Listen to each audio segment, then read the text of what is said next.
bateaux européens ne pourront plus pêcher dans les eaux sénégalaises, faute de mesures suffisantes pour lutter contre la pêche illicite. L'Union européenne ne souhaite pas renouveler d'accords de pêche avec des pays dont on sait qu'il y a une difficulté avec la pêche illégale et qu'un certain nombre de contrôles doivent être renforcés de manière à lutter contre cette pêche illégale. Signé en 2014, puis renouvelé en 2019, l'accord permettait aux bateaux européens de pêcher dans les stocks excédentaires non exploités par le Sénégal. yéen ko dëggandoo dégg ngeen tappalekat yu mag yi ñu ne dañuy sanctionner Sénégal dama leen di jox question depuis 1979 nga xam ne ci lañ njëkk a signé accord de pêche Union européenne ak Sénégal kañ la Union européenne mos a sanctionner Sénégal ndax dañoo am manque de respect ci ni ñuy nappee lu dul ne bi ñu gisee ne am nañ ay autorités yu bees yoo xam ne décidé nañ ne duñu nangooti di jox géej gi Union européenne ñuy ñëw ba ay 11-10 kilomètres de la côte di jël li nga xam ne sunu mool yi moom la ñuy jël pour di ko yóbbu seen dëkk boobu bi nga xam ne autorités yooyu falu nañ 2 mars 2024 24 mars 2024 su ma juumule te Louis Michel ñëwoon fi mooy représentant Union européenne commission européenne te Diomaye wax ko lam ko wax Sonko wax li mu wax ci campagne bi ñoom ñu xam ne dootuñu am li ñu bëggoon léegi ñu commencé seen yëfu tappale yi ngir dañuy jéem a sanctionné Sénégal comme naka lañ ko doon defee depuis ca maam yi ba léegi tappale rek di fen di laqatu ci kaw ay affaire njuuj njaaj maanaam ay affaire transparence wala ay affaire manque de respect ci ay règlement yoo xam ne dañ koo teg foofu la ñuy laqatu ngir sanctionné ay nit ñoo xamante ni dañoo liggéey seen askan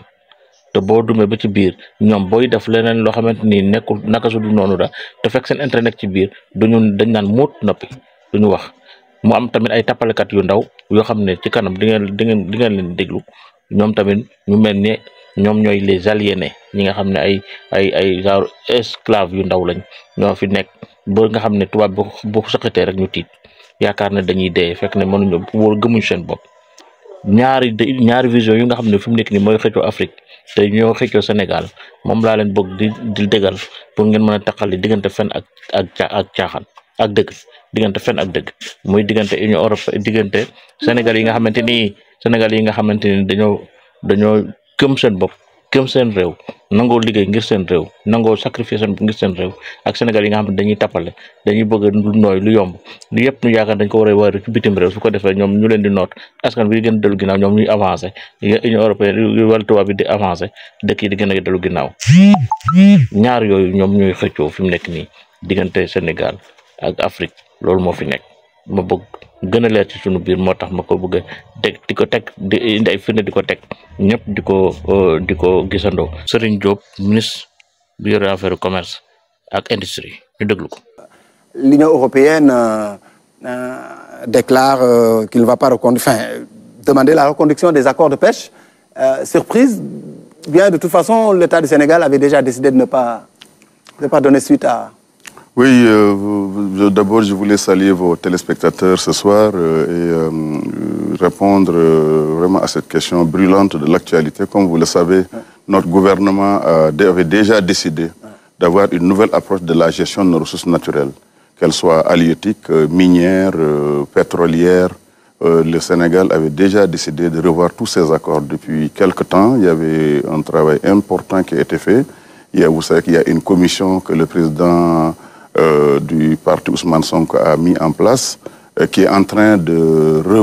revoir tous les contrats que le Sénégal a signés. Et c'est des dizaines et des dizaines de contrats, dont celui-là, évidemment, le Sénégal a déjà pris cette initiative et effectivement l'Union européenne a annoncé eux aussi qu'ils veulent revoir ces contrats-là. Donc c'est en tout cas dans une décision qui a déjà prise par notre gouvernement et nous allons voir dans les prochains jours. Ministre du Commerce, c'est dans l'intérêt du tissu industriel national, c'est une réappropriation des ressources. On va vers une réappropriation de ce potentiel économique. C'est la doctrine même de notre gouvernement. Cette rupture dont nous parlons qui a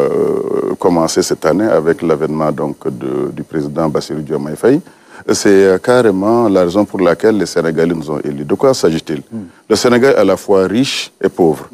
Et le Sénégal est riche d'abord de son phosphate, qui depuis pratiquement une vingtaine, trentaine d'années est en train d'être exploité, sauf que ça n'a pas servi au Sénégal. C'est exploité sous forme d'engrais, d'acide phosphorique, exporté en Inde et transformé sur place et qui sert à produire... Exporté vers le Sénégal. Et voilà, réexporté vers le Sénégal. Mais mieux que ça, ça sert à produire du riz que le Sénégal rachète. Voilà, donc ça, c'est l'un des exemples les plus connus. L'autre, c'est la pêche. Aujourd'hui, on a vu au cours des dernières décennies, le capital halieutique du pays, c'est de moins en moins donc développé. Complètement pour ne érodé. Pas dire érodé, avec comme conséquence l'immigration clandestine. C'est des milliers de jeunes pêcheurs qui partent, qui désertent leur pirogue pour aller vraiment vers cet Eldorado, voilà, qui n'est pas en réalité un Eldorado.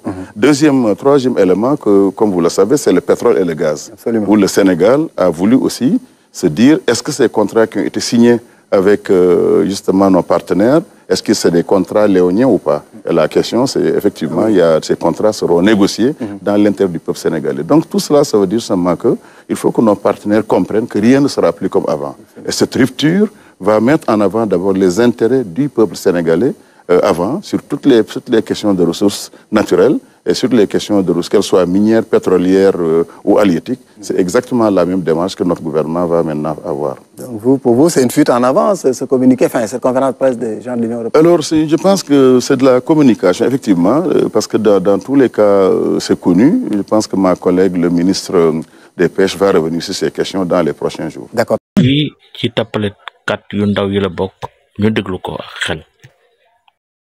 Contrat bi jeex diggante Sénégal ak Union européenne, est-ce que sur le plan budgétaire mën nañu andil ay jafe-jafe ci benn manque à gagner, donc de l'autre côté il y en a qui disent que dinañu jën dina yokk? En tout cas, si on en juge par les montants avancés, franchement, on ne perd pas grand-chose côté financier. Sur le contrat lui-même, sur le partenariat, sur la pêche, sur les deux espèces-là, l'Union européenne, c'est un bateau, ils donnent pêcher, etc. Mais ce serait étriqué comme analyse. Il faut analyser au-delà du contrat de pêche. Parce que pêche, ce n'est pas que les bateaux de pêche qui pêcher. C'est également des produits halieutiques qui ont ramené au Sénégal, voilà, à travers d'autres partenariats, exporter en Europe. C'est quand même l'un des plus grands marchés pour nos produits halieutiques en termes d'exportation, sans compter maintenant, même si on sort du cadre de la pêche, parce que l'Union européenne, l'Union signé avec eux, il y a un cadre global quand même de coopération signé avec eux. Est-ce que l'IREONI a impacté sur l'autre question? Est-ce qu'il y a quelque chose à perdre au-delà vraiment des petites sommes? C'est ridicule. Franchement, on m'a parlé de 10 milliards de francs CFA pour 5 ans. Franchement, c'est pas grand-chose. Mais attention, la femme est externalité, la femme accord de pêche, l'Union avec Europe en termes d'exportation de produits halieutiques, nous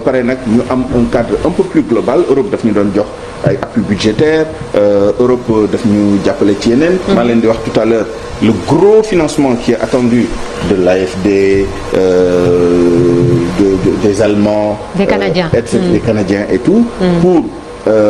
justement des investissements en termes d'énergie verte.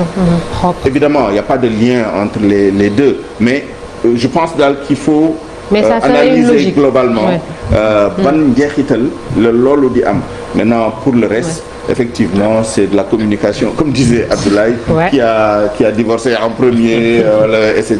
Ça, c'est pas le plus important. Et l'Union européenne ne nous a pas attaqué sur les renouvellements, non renouvellements. L'Union européenne nous dit on vous a sanctionné. Elle nous donne au mois de mai un carton jaune. Parce que bien contre la pêche INN, défoulen qu'on nous waré. Maintenant, franchement, on a été un peu négligent. Si tant est que nous, avons aussi combat pour nous mener au plan communicationnel, etc., on pouvait voir venir. L'Union européenne a annoncé sa conférence de presse 2 jours avant la conférence de presse. Bu nekkoon ne dañoo bëgg vraiment rek wane ni ñu ñoo jël initiative bi, on avait une fenêtre de 2 jours. 48 heures pour le dire. Alors que la ministre le week-end précédent bi, elle était venue dire que dans les prochains jours on ferait une importante communication. Il y avait de la marge. Je pense que voilà, les gens ne sont pas dupes, ils savent à quoi s'en tenir. Ngeen déglu maître Abdoulaye Tine bu baax a baax. Lu jëm ci wàllu accord yi dox suñu diggante ak Union européenne. waaw coïncidence bi moom mën nañ jàpp ni tombé dong la maanaam datu expiration wu accord bi maanaam le 17 daa tombé ak bés bi nga xam ne moom la ñu jël ngir tëgg suñuy jongante élection yu falu ndawum réew mi mooy député yi mais bu loolu weesoo au-delà du symbole man lu ma ci gis moom mooy c'est une occasion peut-être symbole la aussi maanaam dañuy dellu di gën a moom suñu bopp comme nu ko autorités yu bees yi waxe woon Sénégal ci campagne bi digge ko léegi taxaw tem ngir jëfe ko wax nga ko accord la woon accord bi maanaam juróomi at moo nekkoon diir bi bu juróomi at yi jeexee ku wax accord wax ñaari parti donc amul benn parti bi nga xam ne yoon may na ko sañ-sañ mu génn naan maanaam du ñu ko renouveler parce que lii nga defee tout ça parce que xeetu accord yooyu état bi nga xam ne moom yor moomeelam maanaam bokk moomeel bi nga xam ne suñu waax yi suñu géej gi ci la bokk moom la yoon cëral mu déterminer en premier conditions yi mu renouveler maanaam amul benn droit acquis pour renouveler boobu mais boo gisee nu Union européenne génnee maanaam mën nañ jàpp ni ci wolof dañuy waaxu parce que xam nañ fu ñu jëm parce que kon du ñoom ñoo ko dakkal mais ñun ñoo ko dakkal ñun ñoo tey autorités yi déjà wane woon nañ ne en tout cas li fi nekk mënta wëy et que loolu amul benn sénégalais quel que soit appartenance politique bi nga xam ne ànd na ak sagoom wala mu ànd ak xelam du ci d'accord parce que mbir mi dañu ko dund gis ngeen ko tey Union européenne gis nga ko dafa am thématique bi nga xam ne mu ngi ciy xar tànk tubéyam pour des raisons de politique intérieure muy mbirum immigration illégale maanaam ñi nga xam ne ñu ngi jël gaalu wàcc yooyu di dem wala aussi ñi nga xam ne dañuy jël yoonu suuf bi di fa yegg mais boo jëlee ñi nga xam ne ñooy dem ci gaal yi daanaka phénomène bi li ko sooke dëgg ca njëlbeen moom mooy suñu nappkat yi gis ngeen ko mbir mi dafa commencé di dem lu ci njëkk moom mooy dañuy jékki-jékki ba géej gi daanaka saa yoo demee mu sambara ñu ngi fii soriwuñu Yoff je pense que li ma lay wax xam nga ci dara nga jékki-jékki dégg ne suñuy nappkat ña nga Guinée Bissau dem nañu Gambie wala dugg nañu ci waaxu Mauritanie ba ñu leen di dóori bal ay nit di fa faatu maanaam comme géej gi amatul li nga xam ne moo leen mën a dundal ils étaient obligés de plus en plus ñuy dem ba sori ba ñu demee ba mënatuñu dugg Gambie mënatuñu dugg Guinée Bissau mënatuñu dugg Mauritanie te xam nga ni Mauritanie ñoom mbirum accord yooyu doxuñu ci donc foofu tey moo yóbbu ñenn ñi maanaam justifié wu ko mais dañuy expliquer ñu gis beneen moyen alternatif bi nga xam ne mën nañ ci am en tout cas dara comme jën bi amatul ci géej gi donc tey bateau yooyu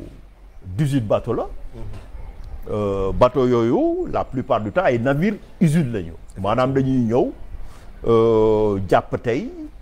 am équipement yëpp transformé daanaka yóbbu tey ma gis man li ma jàpp gëm ko moom mooy tey réew mi fu mu toll am nañ capacité am nañ ressources intellectuelles yi ak techniques yi que tey ñoom lu ñu doon def mën nañ def lu ko gën a tabe et que ñun mën nañ ko def ci anam bu gën a mucc ci ayib comme ni ñu koy defee. parce que ñoom bu ñu ñëwee dañuy nekk ci benn logique u exploitation. comme li fi amoon rek laataa ñoom moom suñu bopp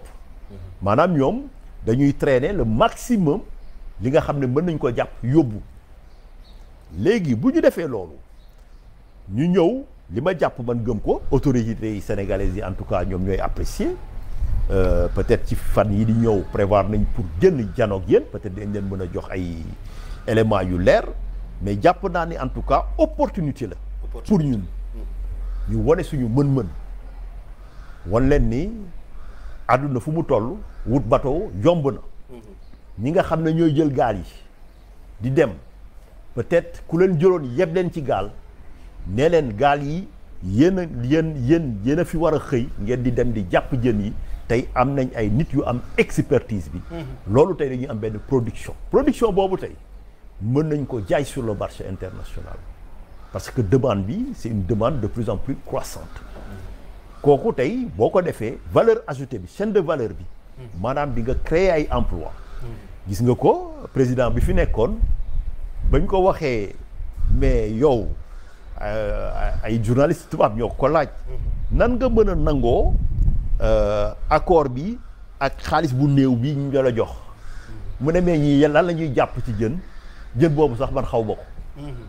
donc moo tax ma ne ña ko négocier woon peut-être xamuñu enjeu ak répercussions yi nga xam ne mën na ko am njeexital yu mu am ci société ma jàpp ni tey au-delà coow li lépp Sénégal dafa nekk ci benn logique bi nga xam ne am na benn génération bu bees bu ñëw au pouvoir amuñu lu ñuy tiit wala lu ñuy ragal ëpp ñu leen fit ëpp ñu leen xam-xam ëpp ñu leen jaar-jaar et que tey xam nañ ni tey lu ñu doon jàllale peut-être ci ñooñu mënuñu ko am fii léegi nag pour rafetal jël laata date bi di jot ñu ñëw waroon nañ bu ñu taxawoon rek ne duñu ko renouveler seen droit la le plus absolu seen droit le plus absolu mais nag di yëkkati ay tuuma naan parce que xeexu leen donc nu mu tuddati sax pêche illicite bi kooku nag yabeel la xeetu yabeel la may fàttali ni lii du gulet ci Ablaye Wade amoon na fi entre 2006 et 2014 et que ñoom ñu dellu si waat ginnaaw et que tey bu ñu wonee fulla bu mat sëkk bañ leen faale continuer suñu yoon. Serigne Saliou Gueye ñu déglu ko. Quand je vis ñu naan Union européenne mais Union européenne ñoom dañoo bëgg a yaakamte rek mais xam nañ ne ñoom Diomaye avril bi mu recevoir fii kii loolu kii la Michel la je crois Charles Michel bi mu ko recevoir fii qui est le président du Conseil européen li ko Diomaye waxoon ça a été clair que ne accords yi moom dañ koy jël xoolaat ko. que non seulement dina am ay yu bees yu ñu ciy indi Sonko ñëw sax au mois d'octobre daan ne du ay accord mais dañ koy renégocier et ce sera profitable à 80% aux pêcheurs sénégalais loolu la Sonko waxoon. léegi ñoom en sentant mbir mi venir que xam nañ ne position Sénégal c'est inflexible. ñuy génne benn carton jaune au mois de mai décerné ko te ñoom. chaque année ils vont pêcher 10 000 tonnes. de merlunar et de thon pendant 5 ans ils ne nous fourguent que 10 milliards 225 milliards Sénégal ñàkk nañ fayda depuis 1979 ils sont dans nos eaux 79 ba léegi à 1 an du départ de Senghor la ñu commencé fii ay accord avec la communauté économique européenne avant mu nekk Union européenne boobu ba léegi nii ñi ngi napp ci suñu géej gi suñu pêcheurs yi c'est-à-dire ils les ont complètement lésés moo tax Diomaye bi mu ñëwee lu mu leen wax moo leen léegi zone de pêche bi daf koy gën a élargir au lieu léegi mu nekk 11 kilomètres daf koy def ba 20 kilomètres li leen njëkk a découragé loolu ci la bokk parce que ñoom dañ doon ñëw ba jusque dans les 11 kilomètres yi ñuy réserver à la partie sénégalaise di fa pêcher illégalement moo tax quand j'entends ñu naan ay pêche INN mais ñoom ñoo ko jiite donc bi leen Diomaye waxee ne aux environs de 20 kilomètres kenn dootu fi pêcher des côtes sénégalaises boobu lañ xam ne Sénégal les choses sont en train de changer donc révolution bi ñu doon wax cette souveraineté alimentaire boobu ñu doon wax moo njëkk a feeñ ci les accords de pêche moo tax nag ñoom ñu jiitu daan ne il faut se retirer léegi kon wakkatu bu daje gestu la nañ dem seen yoon